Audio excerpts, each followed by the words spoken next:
ശാസ്ത്രീയ ഋഗ്വേദ പഠനം ക്ലാസ് 164. നമ്മളിന്ന് നോക്കുന്നത് മണ്ഡലം 1 അനുഭാഗം 16 സൂക്തം 107. ഇതിലെ ദേവത കുത്സനും ഋഷി കുത്സനും ദേവത വിശ്വദേവതകളാണ്. പ്രപഞ്ചത്തിലുള്ള ദേവതകളെ പരിചയപ്പെടുത്തുകയാണ് ഇവിടെ ചെയ്യുന്നത്. ദേവതകൾ എന്താണ്? 30 കോടി ദേവതകളുണ്ട്. പ്രപഞ്ചത്തിൽ എന്തെല്ലാം ഉണ്ടോ അതെല്ലാം ദേവതകളാണ്. ദേവതകളാണ് നമ്മളെ സഹായിക്കുന്നത്, അല്ല ഈശ്വരനല്ല.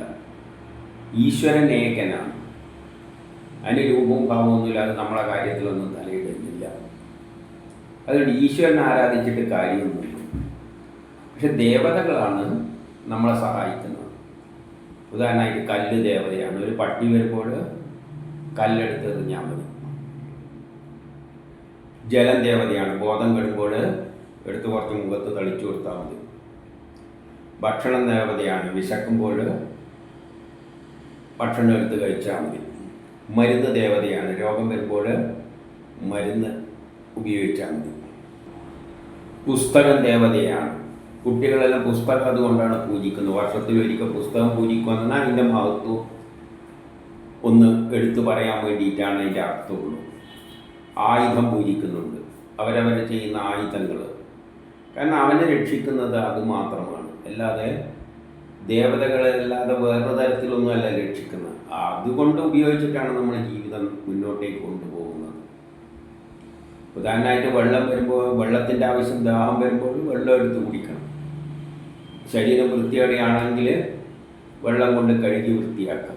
അപ്പോൾ അതെല്ലാം ദേവതകളാണ്. ആ നിലയിൽ അതിനെ പൂജിക്കുന്നതിൽ തെറ്റെന്താണുള്ളത്? നമ്മളെ സഹായിക്കുന്നത് തന്നെയാണ്. കല്ലിനെ പൂജിക്കാം. അതുകൊണ്ടാണ് ഒരിക്കൽ ശിവൻ പറഞ്ഞത്, ചിലവർ ചോദിച്ചു നമ്മൾ എന്തിനാണ് പൂജിക്കേണ്ടത്? ആ കല്ലിനെ പൂജിക്കുക. ഇതിനിടക്ക് ശത്രുക്കൾ വന്നപ്പോൾ അതെടുത്തിട്ടല്ലേ നിങ്ങൾ എറിഞ്ഞത്, അതുകൊണ്ട് അതിനെ പൂജിച്ചുകൊണ്ട് കുഴപ്പമൊന്നുമില്ല. നമ്മളെ സഹായിക്കുന്നത് അതിനെ നമ്മൾ പൂജിക്കുക എന്ന് പറഞ്ഞു കഴിഞ്ഞാൽ അതിനെ സംരക്ഷിക്കുക, അത്രയേ അർത്ഥമുള്ളൂ. നമ്മളപ്പം പ്രപഞ്ചത്തിലുള്ള എല്ലാ വസ്തുക്കളും നമുക്ക് ആവശ്യമാണ്. അതുകൊണ്ട് അതിനെല്ലാം സംരക്ഷിക്കേണ്ട ഉത്തരവാദിത്വം നമുക്ക് ഉണ്ട്. അതുകൊണ്ടാണ് വിശ്വദേവതന്മാർ എന്ന് പറയുമ്പോൾ വിശ്വത്തിൽ എന്തെല്ലാം ദേവന്മാരുണ്ടോ അവരിൽ പ്രധാനപ്പെട്ട ചിലവരെ പറ്റി ഇവിടെ കുത്സൻ പറഞ്ഞു തരികയാണ്. ആ നിലയിൽ മാത്രം അതിനെ കണ്ടാൽ മതി. ഇനി നമുക്ക് ഒന്നാമത്തെ മന്ത്രത്തിലേക്ക് പോകാം. ഋഗ്വേദ മണ്ഡലം 1 സൂക്തം 107 1. ഋഷി കുത്സൻ ദേവത വിശ്വദേവന്മാർ ഛന്ദസ് ത്രഷ്ടുപ് യജ്ഞോ ദേവാനാം പ്രത്യേതി സുമ്നം ആദിത്യാസോ ഭവതാമൃളയന്തഃ ആവോർവാചി സുമതിർ പവൃത്വാദം ഹോ ചിദ്യ പരിവോ വിത്തരാസത്. നമ്മുടെ യജ്ഞം ദേവതകൾ സ്വീകരിക്കണമേ. ആതിഥേയർ ഞങ്ങളെ അനുഗ്രഹിക്കണമേ. നിങ്ങൾ സന്മനസ്സുള്ളവരായി ഞങ്ങളുടെ നേരെ തിരിയണമേ. ഞങ്ങളുടെ ദാരിദ്ര്യം അകലുകയും ഞങ്ങൾക്ക് അമിതമായ സമ്പത്ത് ഉണ്ടാവുകയും വേണം. ഇവിടെ പറയുകയാണ്, നമ്മളെ യജ്ഞം ദേവതകൾ സ്വീകരിക്കണം. ദേവതകൾ സ്വീകരിക്കണം. നമ്മൾ എന്ത് യജ്ഞം ചെയ്യുമ്പോഴും, നമ്മളിപ്പോൾ ചോറ് വയ്ക്കുകയാണെന്ന് വെച്ചോളൂ, അതിന് ദേവന്മാരെ സഹായിക്കണം. ആരെല്ലാം സഹായിക്കണം? ജലം സഹായിക്കണം, ജലം ദേവതയാണ്. അരി സഹായിക്കണം, അരി ദേവതയാണ്. അഗ്നി ദേവതയാണ്. പാത്രം ദേവതയാണ്. അപ്പം ഇതെല്ലാം സഹായിച്ചാൽ മാത്രമേ നമുക്ക് എന്ത് പറ്റുള്ളൂ? നമ്മളെ വിശപ്പ് തീരുള്ളൂ. അതുകൊണ്ട് എന്ത് കർമ്മം ചെയ്യുന്നുണ്ടെങ്കിലും അതിനുപയോഗിക്കുന്ന വസ്തുക്കളെയാണ് ദേവതകൾ എന്ന് പറയുന്നത്. അതെല്ലാം ദേവതകളാണ്. അതിൽ നിന്നുണ്ടാകുന്ന ഉൽപ്പന്നങ്ങളും ദേവതകൾ തന്നെയാണ്. അതുകൊണ്ട് അവരോട് പറയാണ് നമ്മളെ അനുഗ്രഹിക്കണേ. ദേവതകൾ അനുഗ്രഹിച്ചാലേ നമ്മളെ രക്ഷപ്പെടുകയുള്ളൂ. വെള്ളം സഹായിച്ചാലേ നമ്മളെ ജീവിതം നിലനിൽക്കുകയുള്ളൂ. വായു സഹായിക്കണം, വായു ദേവതയാണ്. സൂര്യൻ ദേവതയാണ്, അഗ്നി ദേവതയാണ്, എല്ലാം ദേവതയാണ്. അപ്പം നമ്മളെ അനുഗ്രഹിക്കണേ. നിങ്ങൾ സ്നേഹമുള്ളവരായി നമ്മളുടെ നിരയത്തെ സ്നേഹത്തോടു കൂടി നമ്മളെ സമീപിക്കണേ. എല്ലാ ദേവതകളോടും നമുക്ക് സ്നേഹത്തോടു കൂടി സമീപിക്കണേ എന്ന് പറയുമ്പോൾ നമ്മുടെ നേരെ തിരിയണമേ എന്ന് പറയുമ്പോൾ മനസ്സുമായിട്ട് നമ്മുടെ നേരെ തിരിയണം എന്ന് പറയാം. സ്നേഹത്തോടെ അല്ലെങ്കിൽ സ്നേഹം മനസ്സോടെ നമ്മുടെ നേരെ തിരിയണമേ എന്ന് പറഞ്ഞാൽ പല വസ്തുക്കളും നമ്മളെ സമീപിക്കുന്നത് സ്നേഹഭാവത്തിലുമാകും ദുഷ്ടഭാവത്തിലുമാകും. ഒരു മാങ്ങ നമ്മുടെ നേരെ മുമ്പിൽ വന്ന് വീഴുകയാണ് പഴുത്തിട്ട്. അത് വിശക്കുമ്പോൾ ഒരു മാങ്ങ ഇങ്ങനെ മുകളിൽ വീഴുകയാണ്. അപ്പോൾ നമ്മളെ വിശപ്പ് മാറും. അത് ദേവതയാണ്. അല്ലാതെ അത് വീഴുന്നത് നമ്മുടെ തലയിൽ വീണാലോ അത് ദേവതയല്ല, അത് സ്നേഹഭാവവുമല്ല. സ്നേഹത്തോടുകൂടി മനസ്സോടുകൂടിയല്ല അത് വരുന്നത്.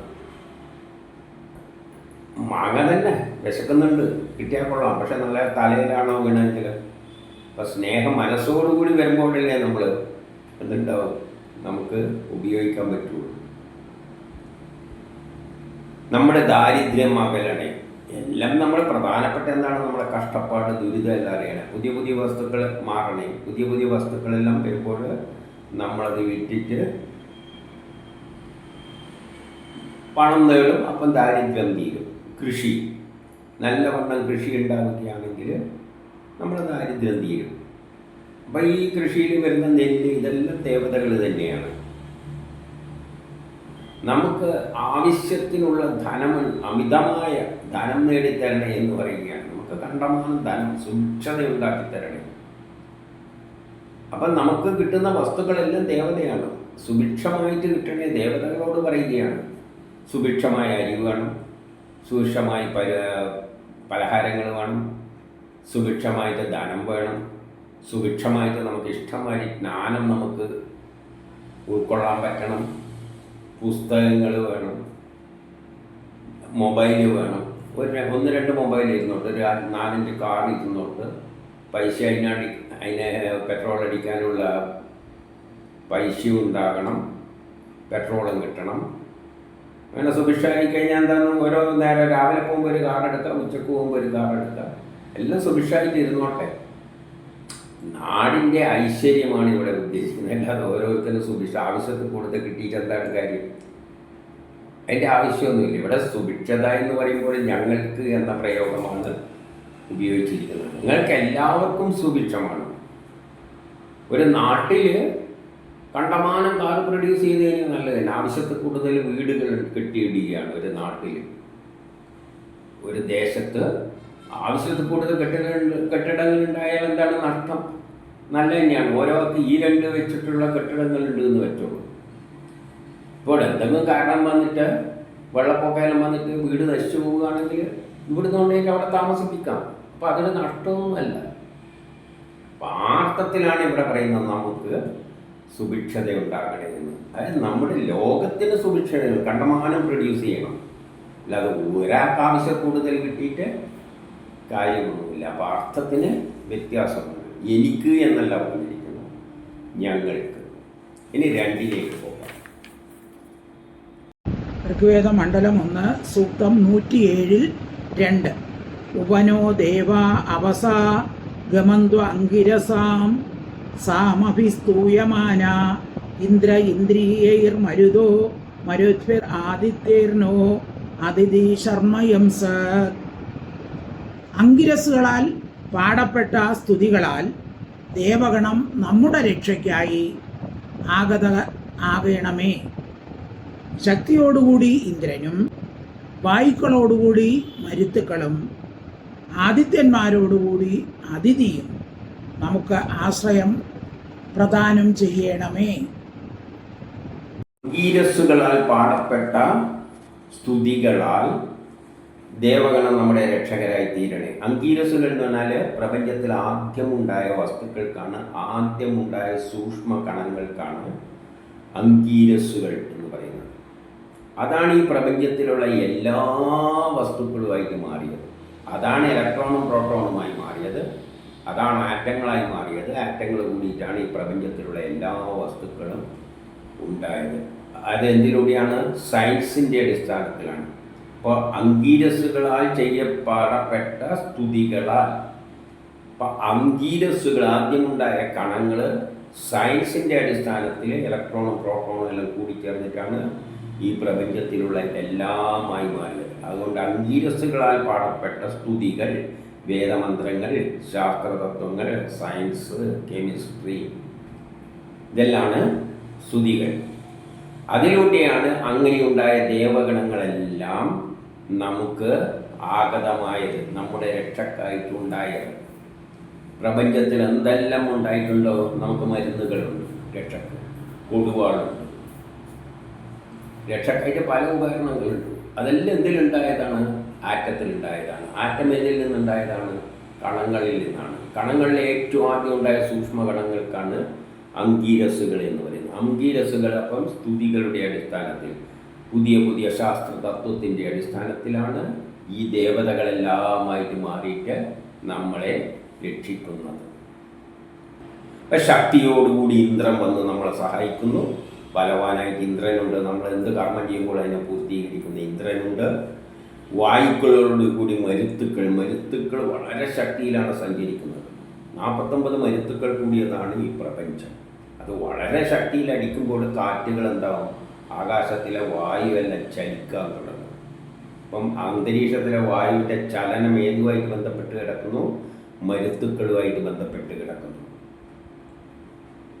ആദിത്യന്മാരോടുകൂടി അതിഥി, സൂര്യനിൽ നിന്നാണ് ഈ സൃഷ്ടിക്രമമെല്ലാം ഉണ്ടായത്. അതെല്ലാം നമുക്ക് ആശ്രയം പ്രദാനം ചെയ്യുന്നു. ഇവരെല്ലാം നമ്മളെ ആശ്രയമായിട്ട് തീരുന്നത്. ഇനി 3 ഋഗ്വേദം മണ്ഡലം 1 സൂക്തം 107-3 തന്ന ഇന്ദ്രസ്ത വരുണത്തദഗ്നീതദര്യമാതത്സവിതാചനോധാത് തന്നോ മിത്രോ വരുണോ മാമഹന്താം അതിഥി സിന്ധു പൃഥ്വീം ഉദദ്യൗഹു. ഇന്ദ്രനും വരുണനും അഗ്നിയും അര്യമാവും സൂര്യനും നമുക്ക് വേണ്ടി സുഖത്തെ വഹിക്കണമേ.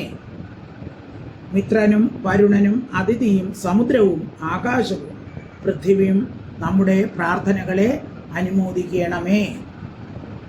മറ്റു ചില ദേവതകളെ ജസ്റ്റ് പറഞ്ഞു പോവുകയാണ്. ഇന്ദ്രൻ എന്ന് പറഞ്ഞാൽ നമ്മുടെ എല്ലാ യജ്ഞങ്ങളെയും പരിപോഷിപ്പിക്കുന്ന, അതിൻ്റെ പിന്നിൽ പ്രവർത്തിക്കുന്ന മാനേജ്മെൻറ്റ് ഫങ്ഷൻ്റെ ആ ബലമുണ്ടല്ലോ. അല്ലേ, സൂപ്പർവൈസറിനോ എഞ്ചിനീയറിനോ കോർഡിനേറ്ററിനോ എന്തെല്ലോ പറയുന്നുണ്ടല്ലോ. ആ റോൾ എടുക്കുന്ന, എല്ലാ പ്രവർത്തനത്തിൻ്റെയും നേതൃത്വം എടുക്കുന്ന ശക്തിവിശേഷം ഇന്ദ്രനാണ്. വരുണൻ എന്ന് പറഞ്ഞാൽ ഓർബിറ്റുകളാണ്. അത് ആറ്റത്തിൻ്റെ ഓർബിറ്റുകളാകാം, ഗ്രഹങ്ങളുടെ ഓർബിറ്റുകളാകാം. അത് ഗ്രഹങ്ങളുടെ ഓർബിറ്റാണ് സീസൺസിനെ നിശ്ചയിക്കുന്നതും അതിനനുസരിച്ച് സമയാസമയങ്ങളിൽ മഴ പെയ്യുന്നതും നമ്മളെ കർമ്മങ്ങളെയെല്ലാം. അതുമായി ആറ്റത്തിൻ്റെ ഓർബിറ്റ് അനുസരിച്ചാണ് പുതിയ പുതിയ വസ്തുക്കളെല്ലാം ഉണ്ടാകുന്നത്.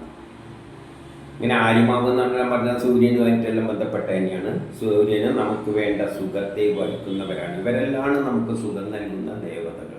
ഇവിടെ ദേവതകളെ പരിചയപ്പെടുത്തിയ മിത്രനും വരുണനും. മിത്രൻ എന്ന് പറഞ്ഞാൽ അനുകൂലമായ സാഹചര്യം, മിത്രത, അനുകൂലമായ സാഹചര്യം. എന്ത് കർമ്മം ചെയ്യുമ്പോഴും സാഹചര്യം അനുകൂലമായിരിക്കണം. നല്ല വെയിലുള്ള സമയത്ത് കൊണ്ട് ഈ ചെടികൾ നട്ടിട്ടൊന്നും കാര്യമില്ല. അപ്പോൾ അതിന് ചെടി നടാൻ ഒരു സമയമുണ്ട്. അപ്പോൾ ആവശ്യത്തിനുള്ള വെയിലും ഉണ്ടാവും, ആവശ്യത്തിനുള്ള മഴയെല്ലാം കിട്ടണം. അത്തരത്തിലാണ് ചെടികളെല്ലാം നടുക. അപ്പോൾ അനുകൂലമായ സമയത്ത് എല്ലാം ചെയ്യണം. വരുണൻ, നേരത്തെ പറഞ്ഞ വരുണെന്നാണ് ഓർബിറ്റുകൾ, ആ സീസൺസ്. വരുണനും ഓർബിറ്റുമായിട്ട് ബന്ധപ്പെട്ട, ഗ്രഹങ്ങളുടെ സ്ഥാനവുമായിട്ട് ബന്ധപ്പെട്ട സീസൺസും എല്ലാമായിട്ട് ബന്ധപ്പെട്ടത്. അതിഥി എന്ന് പറഞ്ഞാൽ ആദ്യ അതിഥിയിലൂടെയാണ് എല്ലാം ഉണ്ടായിരിക്കുന്നത്. സമുദ്രം വേണമല്ലോ. സമുദ്ര തീരങ്ങളിലാണ് സംസ്കാരങ്ങൾ ഉടലെടുത്തിരിക്കുന്നത്. അല്ലാതെ മരുഭൂമിയിലൊന്നും മനുഷ്യരൊന്നും ഉണ്ടാവില്ല. സമുദ്രമുള്ളിടത്ത് തലമുറ ഇങ്ങനെ, കാരണം വെള്ളം കിട്ടണം, എന്താവശ്യത്തിനും വെള്ളം അത്യാവശ്യമാണ്. ആകാശം എന്ന് പറഞ്ഞാൽ ഈ ഗ്രഹങ്ങളെല്ലാം നമ്മളെ സ്വാധീനിക്കുന്നുണ്ട്. പോരായിട്ട് ആകാശത്തുനിന്ന് മേഘങ്ങളാണ് മഴ പെയ്യിപ്പിക്കുന്നത്. ഭൂമി എന്ന് പറയുന്നതാണ് നമുക്ക് എന്തും നൽകുന്നതും ഭൂമിയിൽ നിന്നാണ്. ഭൂമിയിലേക്ക് പിന്നെ നമ്മളും ഇല്ല. ഇതെല്ലാം നമ്മളെ പ്രാർത്ഥനകളെ അനുമോദിക്കണേ. അതായത് നമ്മുടെ പ്രവർത്തനങ്ങൾ എന്തും ചെയ്യുമ്പോൾ അതിനെ അവർ നമ്മളെ അനുമോദിക്കണം. നമ്മൾ ഇവിടെ ചെയ്യുന്ന കർമ്മങ്ങളെല്ലാം എങ്ങനെയായിരിക്കണം? ലോക നന്മക്കായിട്ട് ഭൂമിക്ക് നാശം വരുത്താതെ, പ്രകൃതിക്ക് നാശം വരുത്താതെ, ആകാശത്തിന് നാശം വരുത്താതെ, മറ്റുള്ളവർക്കൊന്നും ദ്രോഹം ചെയ്യാതെ, ലോക പുരോഗതിക്ക് ഉപകരിക്കുന്ന തരത്തിലുള്ള കർമ്മങ്ങൾ ചെയ്യുമ്പോൾ അവരെല്ലാം നമ്മളെ അനുമോദിക്കും.